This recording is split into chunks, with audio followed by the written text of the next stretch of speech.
All right, so imagine you have a Panasonic S5 and you're doing the biggest project of your life, the most important project that you've ever done, a project that's really exciting for you, that means everything in this moment of your life. And you also own a Sony a6400, and you're thinking of shooting one of the most important scenes with the Sony a6400. Why would you do that? Like, what possible reason would you have to want to do something like that if you have a camera with all the capabilities that the Panasonic S5 has, as opposed to the Sony a6400? You know, full frame, dual native ISO, more dynamic range, like all the stuff, everything. You know, everything more capable, short of autofocus. And imagine that this has absolutely nothing to do with autofocus. See, the thing is, you know how they say, you know, sometimes you need the right tool for the right project, or, you know, whatever the right tool is for your particular project? That's always the rule. Like, that should be what guides you always. And in this case, I'm doing a project like this, and I'm getting ready to shoot something in a couple of days, and I think I'm going to use my Sony a6400 for a couple of reasons. First of all, I'm shooting at night, and I'm shooting in kind of an uncontrolled area where there's a lot of people, and there are a couple of scenes that I have to shoot where I'm going to be away from my camera, and I don't want to get my camera robbed. And if I don't have somebody there watching my camera, I could definitely get robbed. So that's the first reason. Now, I have another actor who's in the film with me in this particular scene. So obviously she can't be watching the camera when we're doing something together. And I'm not sure I'm going to be able to get somebody up there that night. It's nighttime, it's late, it's uptown Manhattan. I'm not even sure I want anybody to come do that, you know? And so that's going to be a challenging circumstance. The other thing is the weather. It's kind of unpredictable. There's a lot of things. So anyway, there's a lot of reasons. I mean, I guess the main reason is I don't want to get my camera jacked. Like, if I get it stolen, I'm going to have problems replacing it, and I'm going to come back to that in a minute, because I want to talk about budget when it comes to, you know, how much money you have to do your film, you know, and how people look at low budget or no budget films, which is kind of astounding to me. But anyway, there are certain times where you would want to use something besides the best gear that you have, the most capable, the gear that you feel will give you the best image and, you know, the absolute best film. It's not necessarily the one you're going to use for every single scene. So what I did was I scoured the internet, and then it kind of occurred to me, I remembered a couple of years ago, I watched a video by that guy Josh, who has Make Art Now, that YouTube channel, Make Art Now. Genius. I mean, this dude is a straight up genius. And he created these settings specific to the a6400 for low light shooting. And so I went to his channel this morning, I found a video, I copied the settings. Actually, I did it yesterday. I went out and tested it. Flawless, like crazy. And the thing is, the Sony a6400 was known as a great low light camera when it came out. You know, now of course it's like generations behind, so everybody thinks it sucks. But it's a really capable camera. I mean, I could shoot this whole film on that camera, no doubt. But I wanted a full frame camera. I wanted something that was better in low light. I wanted to be able to shoot anamorphic. That was the main reason I bought the S5. I was actually thinking of going micro four thirds, but I thought, you know, if I get a full frame camera, I see myself growing more in that realm rather than micro four thirds, and that's just me, you know.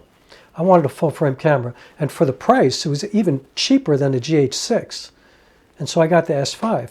But now I'm getting ready to shoot this really crucial scene, and I'm not even going to use it. I'm going to use the a6400. Thanks to a YouTuber named Josh, who gave me these settings that make me really comfortable shooting in low light at night with that camera. I know I'm going to get what I need. I know it's going to look great. And so, you know, the thing is, I feel a little bad about it because the S5 looks incredible in low light, ridiculous. And you know, it's funny, a lot of people shoot in low light and they don't use log at night because A lot of people say it's not necessary, it doesn't look as good, it's noisier. For some reason, the Panasonic S5, shooting in Vlog at night, looks incredible. It looks beautiful. It looks, to me, so much better than shooting any other picture profile.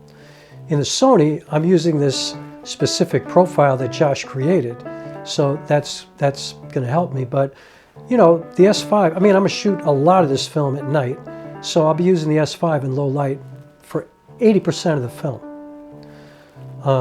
There's actually another scene in this film where I'm actually going underwater. And so you know I'm not bringing my S5 or my a6400 in the water with me. So I bought myself a $50 action camera that, you know I'm going to get the exact shot that I want with that camera. It's not the best camera, it's not the best that I have, but it's the best that I have available to me for that particular job on that particular day. And so that's why sometimes you might own something like, you know, a red Komodo or something like that, and you might want to use your ZV-E10 instead, you know, or some other camera, because you might be in a circumstance where you're afraid of getting robbed. You're afraid you might have to protect yourself. You're afraid it might break it because you're doing something really crazy or ambitious. You know, there are a lot of times where, you know, like this thing that I'm shooting in a couple of days, there's some stuff that's kind of really a little insane, and I don't want to put my best camera at risk, which brings me to the conversation of budget. You know, I just finished a movie that I shot with my phone, right? It became an award-winning film, much to my surprise. Like, it so far exceeded my expectations. But what was amazing to me is, as I was submitting to all these festivals, I was learning what no budget or, you know, low budget means to people. And it's like, you know, $1.5 million is a low budget indie film.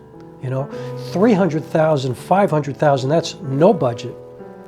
You know, I spent, you know, if I include the fact that I had to buy a computer to edit my film, which cost me $1,700, like I had a PC built out because I couldn't really afford a Mac at the time.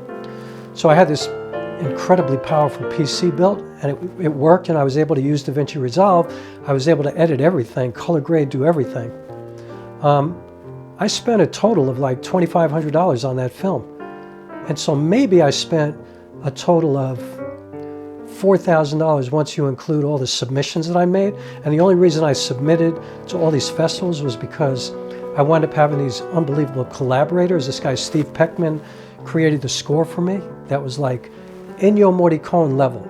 And if you don't know Ennio Morricone, Google it. Like the greatest film composer of all time. Cinema Paradiso, The Good, the Bad, and the Ugly, like, beautiful. Steve Peckman gave me something like that, this live score that's just astounding.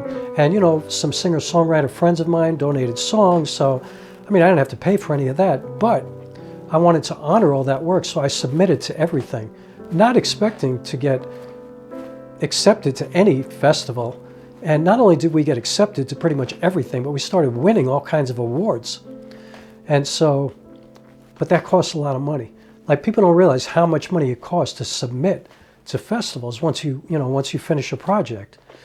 You know, $70 here, $85 here, $60 here. Before you know it, you're like $2,500 in. And so, yeah, I spent probably $4,000. Now, for this film, right now, I bought this camera because I needed a second camera.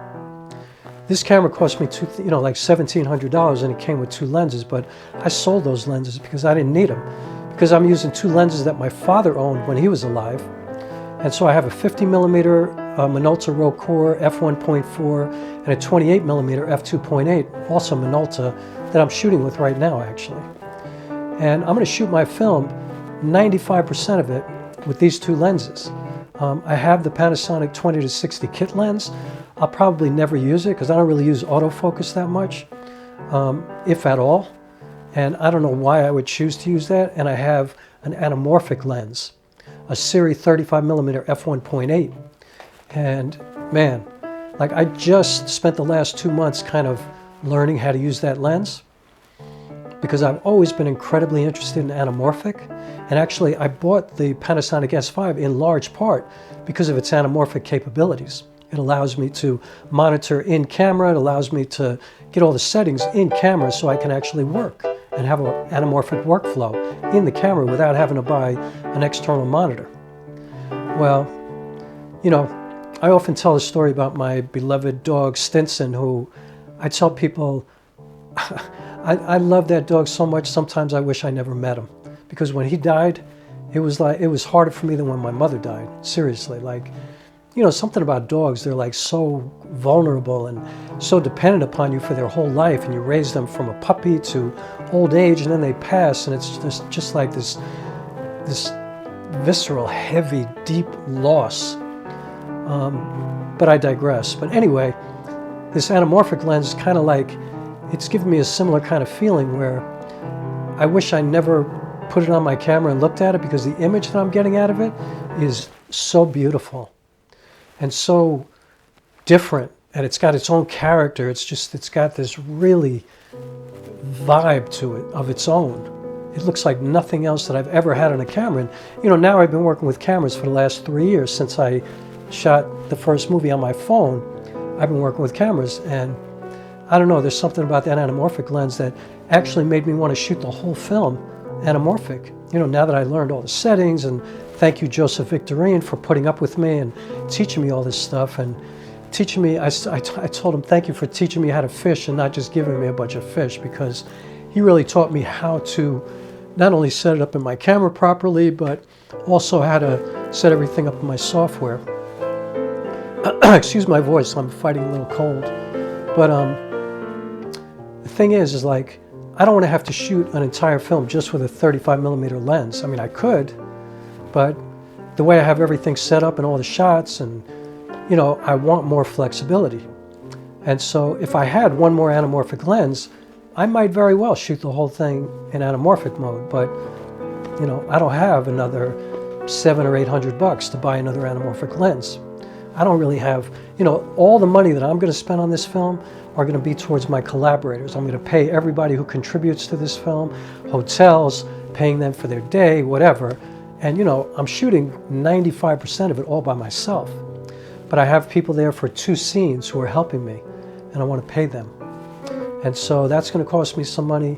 I also realized that the perfect lens for this film would be if I had a Panasonic 24-105 f4 macro lens, because it's just capable of everything.